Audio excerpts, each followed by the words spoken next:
curves of your spine. When you look at someone straight on, head, shoulders, and pelvis should be level, spine should be straight. When we look at someone like this, there should be normal curves in your spine. The neck should curve to the front, middle back should curve to the back, low back should curve to the front. There's your tailbone. Now, God has designed us incredibly. Do you know what the strongest structure in nature is? It's a 60-degree arc. That's the way architects design bridges and supportive structures. Anatomical research has shown that ideally, these curves are, guess what? 60-degree arcs. And they're there for some very important reasons. One major reason is to absorb stress. Now, the biggest physical stress we have on us every day is gravity, compressing the body down constantly. Just to demonstrate how a curve like this absorbs stress, point one finger straight up in the air and head down on it. Now bend it just a little bit and head down on it. See how it absorbs that stress? The same thing in your spine. Unfortunately, a very common area where we see a loss of curve is right up here in your neck. And the reason it's so common here is because it's so vulnerable. Your body's balancing this big old ball on top of the shoulders with very little protection here. So a lot of forces and stresses go right to this area. It's very, very common. See a loss of curve of 50% or 100% or a neck that's actually reversing. Not unusual at all. And keep in mind the energy that runs your body flows in the brain, down the spinal cord, and out through nerves. All the parts. What area does the nerve flow have to go through first? Right here. And research has shown that subluxations like this can actually interfere with nerve flow going from the brain to any part of your body.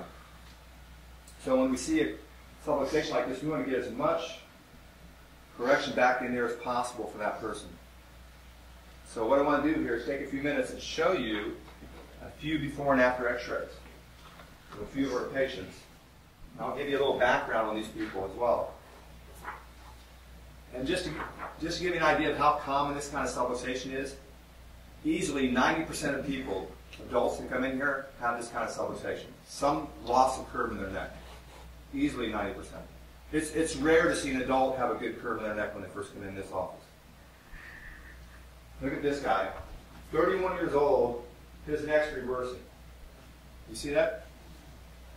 He came in, had no pain in his neck. Didn't even know he had a problem here. He came in because he had back pain. You know, chiropractic is great for back pain, by the way.